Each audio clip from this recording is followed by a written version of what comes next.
Hello guys, my name is Miss Davis and I'll be reading chapter 13 and 14 for you guys. So chapter 13 starts, it's Everyone Knows the King of the Sea. I didn't care what Cecile called her new self or how much the dust she blew off the past with her poems. She was Cecile Johnson to me, and I didn't appreciate her so-called new self or her new name. A name is important. It isn't something you drop in the litter basket or on the ground. Your name is how people know you. The very mention of your name makes a picture spring into mind, whether it's a picture of a clashing fist or a mighty mountain that can't be knocked down. Your name is who you are and how you are known, even when you do something great or something dumb. Cecile had no trouble dreaming up names for us. I bet ours were names she meant for us to keep and not throw away when she decided we had enough of our old selves. According to Uncle Darnell and Big Ma, she had a name ready for Fern. But Papa said, no more of these made up, different names.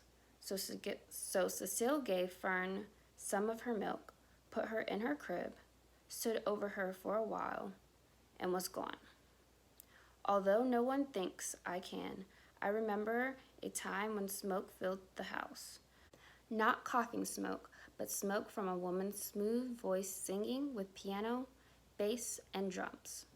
All together, these sounds made smoke. Uncle Darnell would say, "You can't remember that. You were too young. 3 maybe." But I do. I still see, hear, and feel bits and flashes, the sounds of musical smoke, my head on Cecile's big belly. Uncle Darnell said the Vaughn and Vonetta came from Vaughn, the singer Sarah Vaughan's name. And when Uncle played the albums Cecile had left behind, the ones with the piano, bass, drums, and smooth voice Sarah Vaughan, in my head, smoke still filled the house. Cecile could go on changing her name at the sight of rain, but I was going to stay Delphine, even after I learned the truth about my name. Even that wasn't enough to make me drop my name. My name was the one thing I didn't have to share with another soul in my school. In my last class, there were 3 Deborahs, 2 Lindas, 2 Jameses, 3 Michaels, and 2 Moniques shared their name. There was also 1 Anthony whose mama could spell, and 1 Auntie whose mama couldn't spell. It was no secret they too shared a name. If you hollered Anthony, Auntie, or Aunt, both boys turned. My name was my own, and I couldn't imagine that anyone else had it in all of Brooklyn, no matter where we went. Coney Island, Prospect Park, or Silhole Baptist Church, there was only one Delphine. I never thought about what Delphine meant or if it had a meaning at all. It was just my name. Delphine had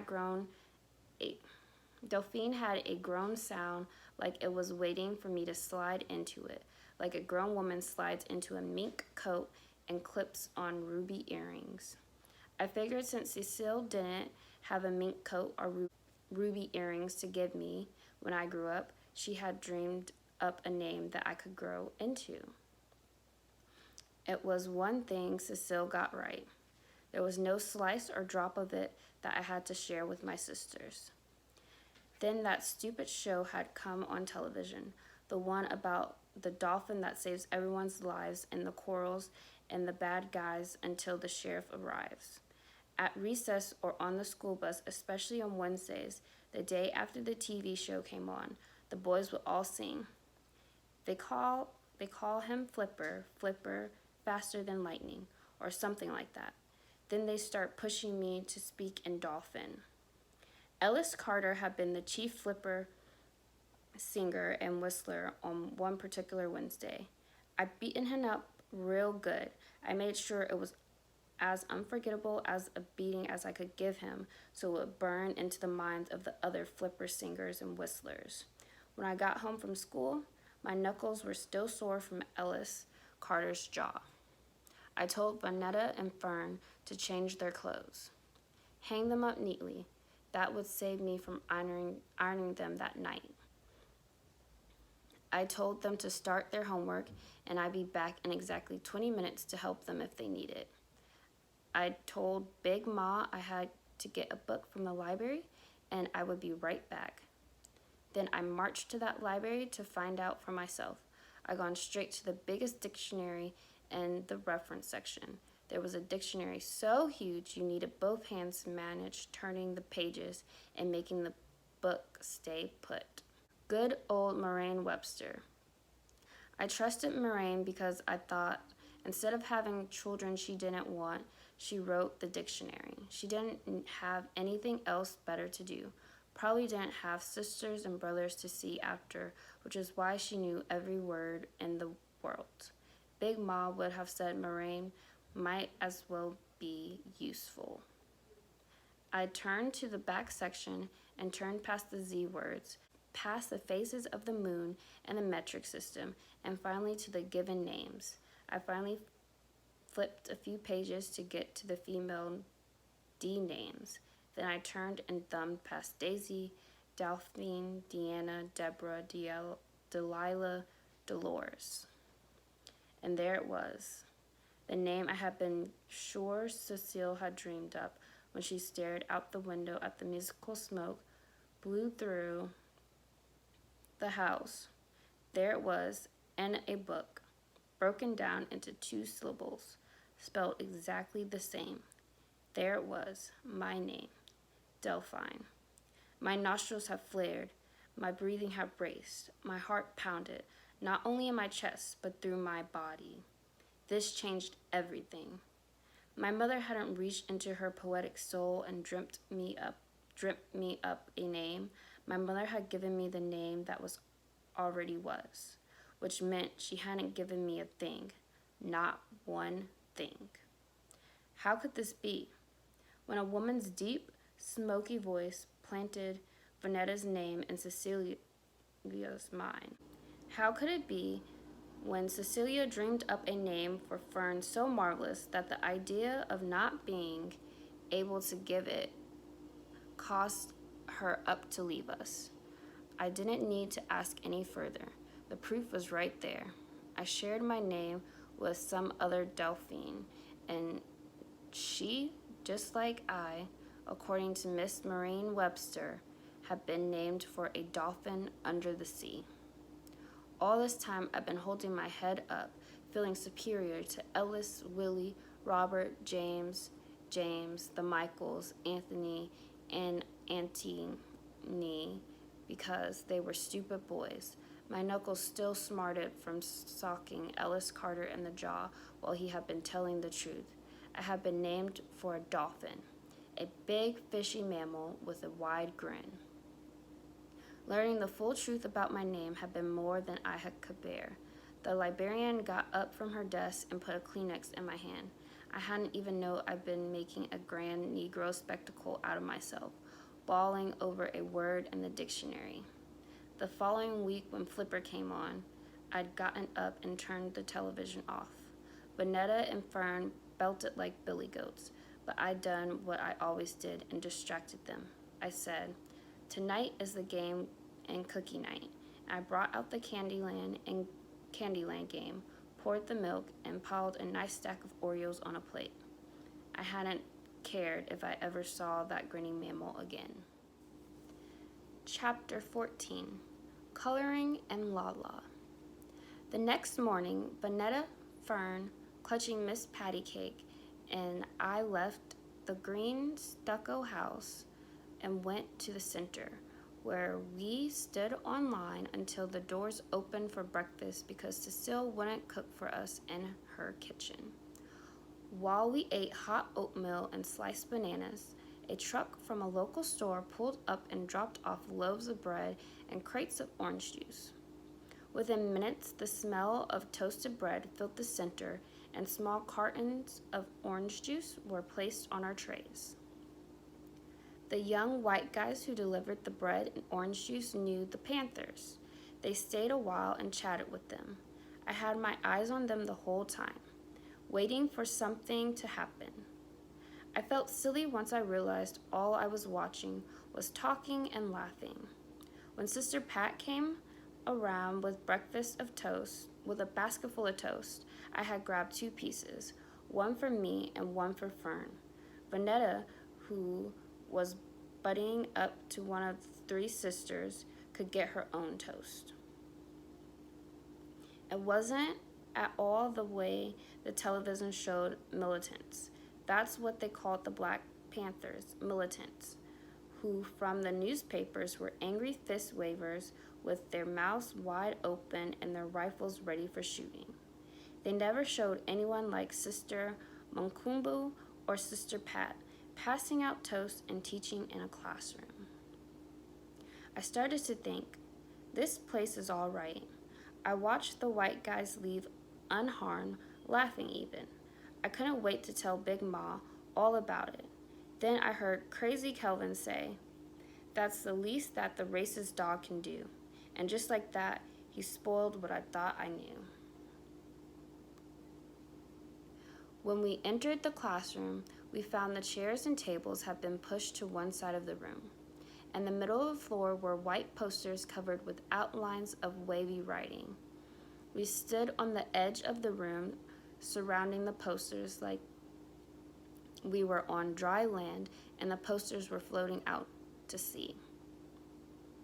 Sister Makubu motioned us in. "Sisters and brothers, find a poster to color in. You can work alone or you can work with a partner." I looked out to the sea. The letters outlined in black marker said things like, "Justice for all power to all the people. Remember little Bobby, free Huey." I had seen Huey Newton on the evening news, wearing his black beret and using his big words. Big Mom called him the main trouble stirrer because he was the leader of the Black Panthers. The only famous Bobby I knew was Bobby Kennedy, and even though Bobby Kennedy had been killed, I didn't think the Black Panthers wanted to remember Bobby Kennedy. They were talking about some other Bobby, a little Bobby. And I wondered if he had been killed like Bobby Kennedy. Why else would they want us to remember him if he were still alive? Sister Makubu said, "Yesterday we learned revolution means change, and now we can still be revolutionaries." As she spoke, we stepped carefully between the posters, choosing one and then plopping next to it. Sister Pat passed around a bucket of magic markers and crayons. Part of me felt like repeating Vanetta's words. We didn't come for the revolution. We came for breakfast. But part of me wanted to see what it was all about. That part reached into the bucket for a thick magic marker. Vanetta and Fern each took crayons. Fern took an extra crayon for Miss Patty Cake. I decided on the Free Huey poster since I didn't know who little Bobby was. Fern and I squatted down by our poster. Next to Fern sat Mrs. Patty Cake with her arms reaching out. I chose the right poster. Fern colors small and snail-like. There was no need to grab the sign with a lot of letters since it would just be the 2 of us coloring. Instead of sticking with us, Vanetta ran over to the middle Incanton girl, that was her last name, Incanton, and began coloring with her and her younger sister. I couldn't say I was surprised. Then I heard the middle Incanton girl say, "What's wrong with your little sister?" Vanetta tried to act like she hadn't heard and kept coloring the P in power. "Why she run around with her dolly?" Vanetta, who is loud and showy and crowy, had to swallow her words. "She likes it, that's all." Vanetta now sounded low and small, and it served her right. I watched Fern move her crayon in small black circles. I could hear her singing La La to herself. I recognized the tune. It was the La La La part in a song that used to come on the radio. When Bernanda and the Tribulations sang Dry Your Eyes, my sister and I imagined they sang about a mother who had to leave her children. It was the only real indulgence we allowed ourselves in missing having a mother. Brenda and the Tabulations, Vanetta, Fern, and I sang Dry Your Eyes whenever the disc jockey played it on WWRL. So I sang the la la part with Fern, making a nice wall around us to keep that laughing Ankin girl on the outside. We all have our la la song. The thing we do when the world isn't singing a nice tune to us. We sing our own tune to drown out the ugly. Fern and I colored and sang, but the middle Ankin girl was determined to break through our la la wall. She had her own song, and she made sure we heard it. Your sister is a baby. Your sister is a baby. I expected Vanetta to do what we always do, fight back, talk back, pick up her crayon and scoot over near me and Fern. Vanetta sat in the small heap of herself, looking smaller and smaller and letting that Anka girl sing, Your sister is a baby, merrily, merrily, merrily. I stopped filling in the free Huey and I turned and said, Shut up, to Vanetta's friend. She stopped singing. That was all it took. And that made me even angrier at Vanetta. She could have done that much for her own sister. The oldest Ankan girl rose up from her Justice for All sign, and she said to me, You can't tell my sister to shut up. I gave her a full neck roll. I just did. It didn't matter that she was almost as tall as I was and could have been a 7th grader. It was too late to take anything back even if I wanted to. Sister Makubu was right there and ended it before it grew into anything to stop. She reminded us that we had greater causes to fight for than to fight with each other. Sister Eunice, Sister Delphine, shake hands. We begrudgingly shook hands, then returned to our posters. I felt some shame, but I wasn't about to wear it. I was still too mad at Vanetta to be thoroughly ashamed. On the way to Cecile's green stucco house, I said, You're supposed to take up for Fern. Yeah, Fern said. Vanetta said, I'm tired of taking up for Fern. Fern said, Fern said, just to have something to say back, I'm tired of taking up for you. Vanetta said, You don't take up for me. Do too. Do not. Too. Not. I do too. Like when? When you broke the little blue teacup. I could have told. Big deal, Vanetta said. Then she added that the Anton girl's words to let us know who she sided with. Big deal, baby. Fern banged her fist at her sides and was set to leap on Vanetta, but I grabbed her mid-jump. Y'all just stop it. Fern was near tears. I'm gonna tell. Who you gonna tell? Cecile? She don't care about a blue teacup, Big Ma. Papa? They're miles and miles away, and we don't have enough dimes. Who you gonna tell? I said, Shut up, Vanetta, and she shut up. That was all it took. I planned for us to kill time playing in the park until Cecile would let us in the house, but playing in the park meant playing together. Vanetta and Fern weren't ready to play together. I had to keep my sisters apart, so instead we went to the library. Vanetta read her books at one table, and Fern and I read Henry and Ripley's at the next table. When we got to Cecile's, we put our things, including Miss Patty Cake, away in our room. I asked Cecile for some money for dinner, and Fern and I went to pick up chop suey from Ming's. Vanetta didn't want to go, she said, and that was fine with Fern and me. We came back from Mean Lady Ming's, who wasn't really so mean, but we'd gotten used to calling her that. I kept the 2 dimes from the change to save it for our phone call. I was sure we need at least $1 in change. Cecile wouldn't miss 2 dimes if she had asked for them. I give them to her, although I didn't think she asked.